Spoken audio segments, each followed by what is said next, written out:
बीडमध्ये जिल्हा परिषदेची इमारत नवीन झाल्यानंतर याच इमारतीच्या आवारामध्ये महापुरुषांचे आणि लोकनेत्यांचे पुतळे बसवण्यात यावेत अशी मागणी झाली आणि यावरून जिल्हा परिषदेने एक ठराव देखील घेतला होता। मी सध्या त्याच जिल्हा परिषदेच्या प्रांगणामध्ये उभा आहे। ही जिल्हा परिषदेची नवीन इमारत आहे। अतिशय सुसज्ज अशी इमारत बीडमध्ये जिल्हा परिषदेची बांधण्यात आली आहे आणि याच इमारतीच्या आवारामध्ये महापुरुषांचे आणि लोकनेत्यांचे पुतळे उभारण्यासाठी मागणी झाली होती आणि यावरून आता जिल्हा परिषदेचा बांधकाम विभागाकडून या संदर्भामध्ये हालचाली वेगात सुरू झाल्याचं पाहायला मिळतंय आणि बीडची जी काही जिल्हा परिषदेची इमारत आहे या ठिकाणचा हा जो मोकळा परिसर मी तुम्हाला दाखवण्याचा प्रयत्न करतो। या इमारतीची जो प्रथम दर्शनी भाग आहे याच्या समोर मोठी एक ओपन स्पेस आहे, मोकळी जागा आहे आणि याच मोकळ्या जागेमध्ये आता महापुरुषांचे आणि लोकनेत्यांचे पूर्णाकृती आणि अर्धाकृती पुतळे बसवण्यात येणार आहेत।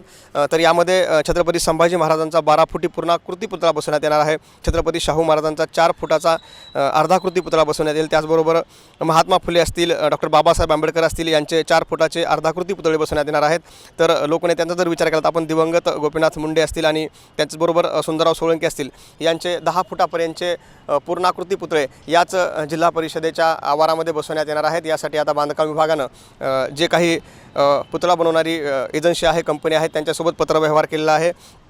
त्याचबरोबर जेव्हा या सगळ्या पुतळा बसवण्याच्या प्रकरणाची जी काही प्रक्रिया यापूर्वी देखील सुरू झाली होती, ठराव घेतल्यानंतर त्यानंतर काही तांत्रिक अडचणीमुळे ही सगळी प्रक्रिया थांबवण्यात आली होती। मात्र आता पुन्हा एकदा जिल्हा परिषदेच्या बांधकाम विभागाकडून हे सगळं याला वेग आलेला आहे आणि जे काही पत्र आहे ते एक पत्र जी कोणती एजन्सी हे सगळे पुतळे तयार करणार आहे त्यासाठी त्या एजन्सीला पाठवण्यात आलेलं आहे। आणि आपण जर पाहिलं तर या जिल्हा परिषदेच्या कार्यालयाच्या आवारामध्ये या महापुरुषांचे आणि लोकनेत्यांचे पुतळे उभा करण्यात येणार आहेत।